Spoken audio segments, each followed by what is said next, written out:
தொடும் சிநேக தீரம் காதல் கரையில் ஒரு மாலை பொழுது. திருச்சூரில் உள்ள அரபிக் கடலோரம் அமைந்துள்ள இந்த சிநேக தீரம் கடற்கரை கோடை காலங்களில் சென்று வருவதற்கு மிகவும் ஏற்றது.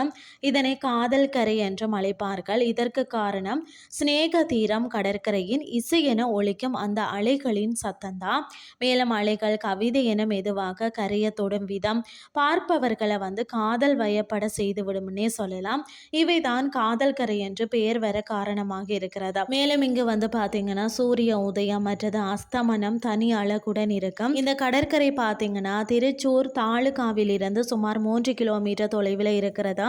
குழந்தைகள் விளையாடவும் குடும்பங்கள் நிம்மதியான மற்றது அழகான நாட்களை கழிக்கவும் இந்த கடற்கரைக்கு செல்லலாம். வெளிநாட்டு சுற்றுலாக்களையும் பாத்தீங்கன்னா அதிகம் கவர்ந்த கடற்கரையாகவும் இது இருக்கிறது. இங்க பாத்தீங்கன்னா சுற்றுலாவாசிகள் ஒரு நாள் பயணமாக மணல்ல அமர்ந்து புத்தகம் படிக்கிறது, பாடல்கள் கேட்கிறது, கிரிக்கெட் கால்பந்து விளையாடுவது என உற்சாகமான பொழுத கழிக்கிறார்கள். மேலும் இங்கு பாத்தீங்கன்னா பனை மரங்களும் நிறைய இருக்குமாம். ஆகையால் பாத்தீங்கன்னா சூரிய அஸ்தமனத்தின் போதும் பனை மரம் மற்றது கடலுடன் நிறைய புகைப்படங்கள் எடுத்துக்கொள்வது ஒரு சிறப்பான அனுபவமாக இருக்கும் என்றும் சொல்லப்படுகிறது. இந்த கடற்கரைக்கு அருகில பாத்தீங்கன்னா பூங்காவும் இருக்கிறது. கடற்கரை மணலை பிடிக்காதவர்கள் இங்கு சென்று கடல் காற்றை அனுபவிக்கலாம். அதே போல இங்கிருந்தே சூரிய அஸ்தமனத்தையும் பார்த்து ரசிக்கலாம். இங்கு ஏராளமான செடிகள் மற்றது மரங்கள் பராமரிக்கப்பட்டு வருகிறது.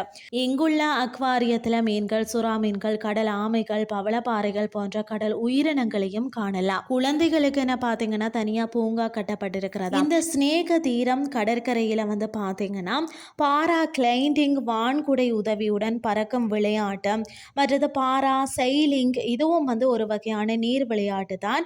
நீச்சல் சன் பாத்திங் ஆகியவை விளையாடலாமாம். இந்த கடற்கரைக்கு அருகில பாத்தீங்கன்னா 4 என்ற உணவகமும் இருக்கிறதா. இங்கு பாத்தீங்கன்னா அனைத்து விதமான கடல் உணவு வகைகளும் கிடைக்குமாம். மேலும் கேரளாவின் புகழ்பெற்ற உணவுகளும் இங்கு கிடைக்கும்னு சொல்லப்படுகிறதா. இந்த சிநேக தீரம் கடற்கரை சிறப்பாக பராமரிக்கப்பட்டு வர்றதால கேரளா சுற்றுலா மேம்பாட்டுத்துறை இதற்கு விருது வழங்கியுள்ளது. அது மட்டும் இல்லாமல் இது கேரளாவின் மிகவும் அழகு வாய்ந்த கடற்கரை என்றும் கேரளாவில் கட்டாயம் சுற்றி பார்க்க வேண்டிய ஒரு இடம் என்றும் அந்த மாநிலத்தின் சுற்றுலாத்துறை 2010ஆம் ஆண்டு அறிவித்திருக்கிறதா. இன்றைய கிறிஸ்டி உங்களுக்கு பிரயோசனமாக அமைஞ்சிருக்கும்னு சொல்லி நானும் நம்புறேன். இதே மாதிரி மற்றொரு கிறிஸ்டின் வேலைக்கு உங்களை சந்திக்கிறேன். நன்றி.